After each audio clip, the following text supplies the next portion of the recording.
দুজন মাস্টারমাইন্ড দীঘা থেকে ধরা পড়েছে, যারা কিনা অজ্ঞাত পরিচয়ে দীঘাতে ছিল। তারা আর কেউ নয়, তারা হচ্ছে বেঙ্গালুরুতে যে ক্যাফেতে যে ব্লাস্ট হয়েছিল রামেশ্বরম ক্যাফে, সেই ব্লাস্টের মাস্টারমাইন্ড ছিল এই দুজন। বেঙ্গালুরুতে সন্ত্রাস হলো, বিস্ফোরণের ঘটনা ঘটলো, আর তার সঙ্গে কিন্তু বাংলার যোগ এবার স্থাপিত হয়েছে। বাংলায় সন্দেহভাজন আইএস জঙ্গিদের ঘাঁটি একের পর এক মাসের মধ্যে বারবার তারা ঘাঁটি বদল করেছে, জায়গা বদল করেছে, আত্মগোপন করেছে, ভুয়ো পরিচয় তৈরি করেছে, ভুয়ো পরিচয়পত্র, ড্রাইভিং লাইসেন্স, আধার কার্ড তারা তৈরি করেছে এই শহরে বসে। মাত্র দুদিন তারা কলকাতায় ছিল, একেবারে ধর্মতলার সেই হোটেলে পৌঁছে গিয়েছিল এবিপি আনন্দ। সেই জঙ্গি ডেরা, তিনটে জঙ্গি ডেরার ছবি আপনারা দেখতে পাচ্ছেন।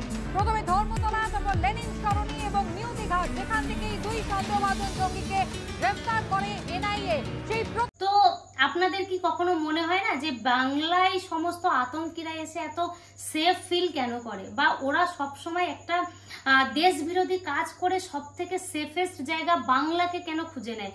তো এই সব কিছু ঘটনার ডিটেলস বলার আগে নমস্কার বন্ধুরা, আপনারা দেখছেন ডাক বাংলা খবর। চ্যানেলকে সাবস্ক্রাইব করুন আর সাথে সাথে বেল আইকনটিকেও দাবিয়ে রাখুন, তাতে করে নোটিফিকেশন আপনার কাছে সবার আগে চলে যাবে, যাতে আপনি সব খবরের সাথে আপডেট থাকতে পারেন। তো শুরু করছি আজকের খবর, সব খবর সত্য খবর, সঙ্গে পূর্ণিমা।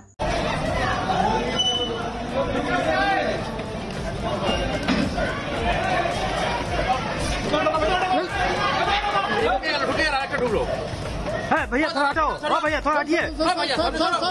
Sir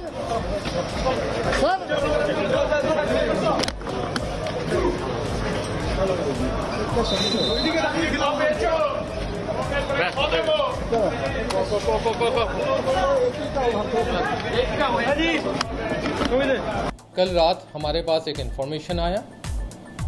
based on that information, उस इन्फॉर्मेशन के ऊपर हम लोग काम किए और एक जॉइंट ऑपरेशन में state police and central investigation agencies का एक जॉइंट ऑपरेशन में इंफॉर्मेशन मिलने के 2 घंटे के अंदर हम लोग जो बेंगलुरु रामेश्वरम कैफे ब्लास्ट है उसके 2 जो सस्पेक्ट थे उनको डिटेन कर पाए।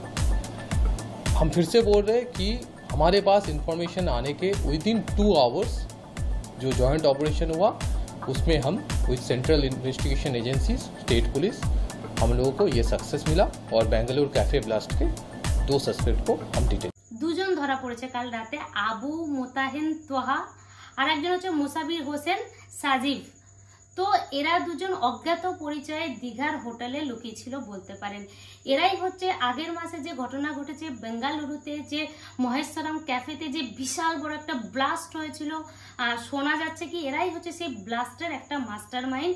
প্রথমে উড়িষ্যা ক্রস করে এরা এসছে কলকাতাতে এরা ছিল ধর্মতলা থেকে এরা নিজের পরিচয় চেঞ্জ করে লেনিন সরণিতে ছিল। লেনিন সরণি থেকে এরা চলে গেছে দীঘাতে গিয়ে এরা এদের নিজের পরিচয় পাল্টিয়ে ভুয়ো আধার কার্ড দেখিয়ে এরা ওই হোটেলে ছিল। তো এনআইএর কাছে এই খবরটা ছিল যে এরা দুজনেই মাস্টার মাইন্ড অজ্ঞাত পরিচয়ে বাংলাতে এসে লুকিয়ে আছে। তো এই খবরটা তারপরে বাংলা পুলিশকে দেওয়া হয়। তো বাংলা পুলিশ আর এনআইএ দুজন মিলেই, মানে 2 গ্রুপ মিলেই একটা জয়েন্ট অপারেশন চালানোর পর এই দুজনকে ধরে নেওয়া হয়েছে। আপনারা ভাবেন তো, এই যারা এনআইএ, যাদের জন্য আমরা পুরো দেশবাসীতে একটা সেফটি সিকিউরিটির সাথে মানে নিশ্চিন্তে ঘুমাতে পারি, এই যে আজকে আমার বাড়িতে আমরা বসে আছি, কাদের জন্য? এই সেন্ট্রাল এজেন্সির জন্য, যারা বর্ডার ফোর্সে রয়েছে, বিএসএফ রয়েছে, যারা এই এনআইএ এজেন্সিরা রয়েছে। কিন্তু তারা যখন বাংলায় কোনো কারণে তাদের সার্চ অপারেশন চালাতে আসে বা কোনো কারণে কাউকে গ্রেফতার করতে আসে, তাদের উপরে আক্রমণ করা, তাদের উপর পাথর ফেলা, তাদের পাথর মেরে মাথা ভেঙে দেওয়া, তাদের গাড়ি ভেঙে দেওয়া, এগুলো কি উচিত হয় কোথাও না কোথাও গিয়ে? এই এনআইএ যারা কিনা এত বড় মাস্টার মাইন্ডকে ধরে, তারাই যখন আমাদের বাংলায় চলে আসছে, উল্টে কিনা তাদের ঘাড়ে কেস চাপিয়ে দেওয়া হয় যে কি তারা শ্লীলতাহানি করছে, তারা এসে মহিলাদের সাথে দুর্ব্যবহার করছে। এটা কোথাও না কোথাও গিয়ে আপনারা কি এই কথাগুলো বিশ্বাস করেন? বা আজকের বাংলার মানুষ এতটাও নিশ্চয়ই বোকা নেই যে এই কথাগুলো আমাদেরকে বলে দিলেই আমরা সেগুলো বিশ্বাস করে নেব। এনআইএ একটা সেন্ট্রাল এজেন্সি, সে আসছে তার কাজ করতে, আর তাকে আটকে দিয়ে ধরে উল্টে তারই উপর কেস দিয়ে দেওয়া হলো শ্লীলতাহানির। সেই সমস্ত মহিলাগুলো এনআইএ এর কাছে গিয়ে জিজ্ঞাসা করছে আপনারা কে বা কোথা থেকে এসছেন, যারা কিনা একটা গ্রাম পঞ্চায়েতের সামনে একটা কথা বলতে ভয় পান। আর এই টেররিস্ট, এক প্রকার আমি এদেরকে টেররিস্টই বলবো, এই টেররিস্ট বা দেশ বিরোধী গুলোকে যখন ধরা পড়লো তখন আমাদের মমতা ব্যানার্জি কি বলছে দেখেন, নিজের পুলিশের নাকামিয়াবি সবসময় ছোপানোর জন্য উনি সবার আগে, মানে সবার আগের সারিতে দাঁড়িয়ে থাকেন যে কিভাবে আমি আমার পুলিশের যে নাকামিয়াবি, আমার পুলিশের যে ব্যর্থতা, ওটাকে আমি কি করে লুকাতে পারি। 2 ঘন্টায় বাংলায় লুকিয়েছিল, 2 ঘন্টার মধ্যে আমরা ধরে দিয়েছি আমাদের পুলিশ।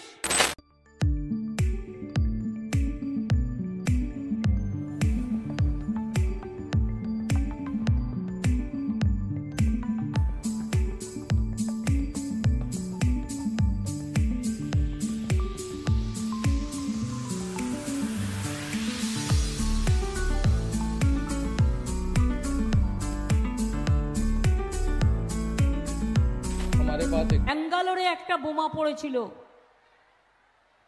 লখনৌও কর্ণাটকের, আমাদের এখানকার নয়। 2 ঘন্টায় বাংলায় লুকিয়েছিল, 2 ঘন্টার মধ্যে আমরা ধরে দিয়েছি আমাদের পুলিশ। আর সেখানে বলছে বাংলা সেফ নয়, তোর দিল্লি সেফ, তোর উত্তরপ্রদেশ সেফ, তোর রাজস্থান সেফ, তোর গুজরাট সেফ, তোর বিহার সেফ। বাংলার মানুষ শান্তিতে থাকে, বিজেপি সহ্য হয় না, অত্যাচারী দল। দেখুন উনি সরাসরি স্টেজে দাঁড়িয়ে কি কথা বলছে। এই হচ্ছে আমাদের মুখ্যমন্ত্রীর ভাষা, এই হচ্ছে আমাদের মুখ্যমন্ত্রী মমতা ব্যানার্জির ভাষা। আপনি ভাবেন একটা প্রধানমন্ত্রী, তাকেও কিনা এইভাবে বলছে যে আমরা ধরে দিয়েছি 2 ঘন্টার মধ্যে, তোর গুজরাট কেমন আছে, সরাসরি তুই সম্বোধনে একটা প্রধানমন্ত্রীকে কথা হচ্ছে। তো এটা আমাদের মুখ্যমন্ত্রীর থেকে আমরা শিখবো। আজকে যদি আমরা মুখ্যমন্ত্রীকে বলি মমতা ব্যানার্জি তুই কি করছিস, যদিও আমরা সেটা বলবো না, আদৌ কি এটা শোভা পাবে? কারণ আমরা তো সেই জিনিসটা মমতা ব্যানার্জির থেকে দেখছি, উনি নাকি এত শিক্ষিত, এত বাংলা ভাষার উপর এত ওনার গর্বিত, উনি বাংলাকে নিয়ে এত গর্ব ফিল করেন, আর সেই বাংলা থেকে দাঁড়িয়ে বলছে তোর গুজরাটের কি অবস্থা, তুই সম্বোধন করে। এটা কি ওনার মুখে শোভা দিচ্ছে? এটা কি আমাদের বাংলার ছবি? এটা কি আমাদের বাংলার জন্য শোভা দেয় যে আমাদের বাংলার মুখ্যমন্ত্রী আমাদের প্রধানমন্ত্রীকে সরাসরি তুই সম্বোধনে কথা বলবে? আর আপনি বলছেন এই 2 জঙ্গিকে আমার বাংলার পুলিশ ধরে দিল। আচ্ছা, আপনার পুলিশের তো ক্ষমতা হয় না, আপনারই দলের টিএমসির লোক, যে আপনারই মানে বাংলাতে হচ্ছে সন্দেশখালীতে ঘটনা ঘটে যাওয়ার, তাকে সে ধরতে পারে না, সন্দেশখালীর মধ্যেই সে লুকিয়ে থাকে। আর এনআইএ যে বেঙ্গালুরুতে ব্লাস্ট করে এসে এখানে 3-3টে জায়গা চেঞ্জ করে নিল, ধর্মতলা থেকে চলে গেল লেলিন সরণি, লেলিন সরণি থেকে চলে গেল দীঘা, আর আপনি দীঘা থেকে ধরে নিলেন এনআইএর কোনো সূত্র না পেয়ে। এত বড় কথা আপনি বলছেন, আর আমরা এটা বিশ্বাস করো না যে বাংলার পুলিশের এটা একটা অ্যাচিভমেন্ট। মার্চ বেঙ্গালুরুতে সন্ত্রাস হলো, বিস্ফোরণের ঘটনা ঘটলো, আর তার সঙ্গে কিন্তু বাংলার যোগ এবার স্থাপিত হয়েছে। বাংলায় সন্দেহভাজন আইএস জঙ্গিদের ঘাঁটি একের পর এক মাসের মধ্যে বারবার তারা ঘাঁটি বদল করেছে, জায়গা বদল করেছে, আত্মগোপন করেছে, ভুয়ো পরিচয় তৈরি করেছে, ভুয়ো পরিচয়পত্র, ড্রাইভিং লাইসেন্স, আধার কার্ড তারা তৈরি করেছে এই শহরে বসে। মাত্র 2 দিন তারা কলকাতায় ছিল, একেবারে ধর্মতলার সেই হোটেলে পৌঁছে গিয়েছিল এবিপি আনন্দ। সেই জঙ্গিদেরা 3-3টে জঙ্গিদেরার ছবি আপনারা দেখতে পাচ্ছেন। প্রথমে ধর্মতলা, তারপর লেনিন সরণি এবং নিউ দীঘা, যেখান থেকে 2 সন্দেহভাজন জঙ্গিকে গ্রেফতার করে এনআইএ। সেই এনআইএ ধরেছে সেটা আপনি স্বীকার করুন, এনআইএ ধরেছে। আর আমাদের এটা ভুল হয় যখনই এনআইএ, সিবিআই বা ইডির মতো কোনো সংস্থা যখন আমাদের বাংলায় আসে, আমরা তাকে কোনো রকম ষড়যন্ত্র করে, কখনো মহিলাদের আগে দিয়ে, কখনো কাউকে একটা গ্রুপ বানিয়ে তাদের উপর আক্রমণ করি, এই জিনিসটা ভুল, এটা করা কখনোই ঠিক না। তো এই হচ্ছে মুখ্যমন্ত্রী মমতা ব্যানার্জির কথা। তো আজকের জন্য এই পর্যন্তই, ফির আপনাদের সাথে দেখা হবে নতুন কোনো ভিডিও নিয়ে। ততক্ষণ পর্যন্ত আপনারা আপনাদের ধ্যান রাখবেন। জয় শ্রীরাম।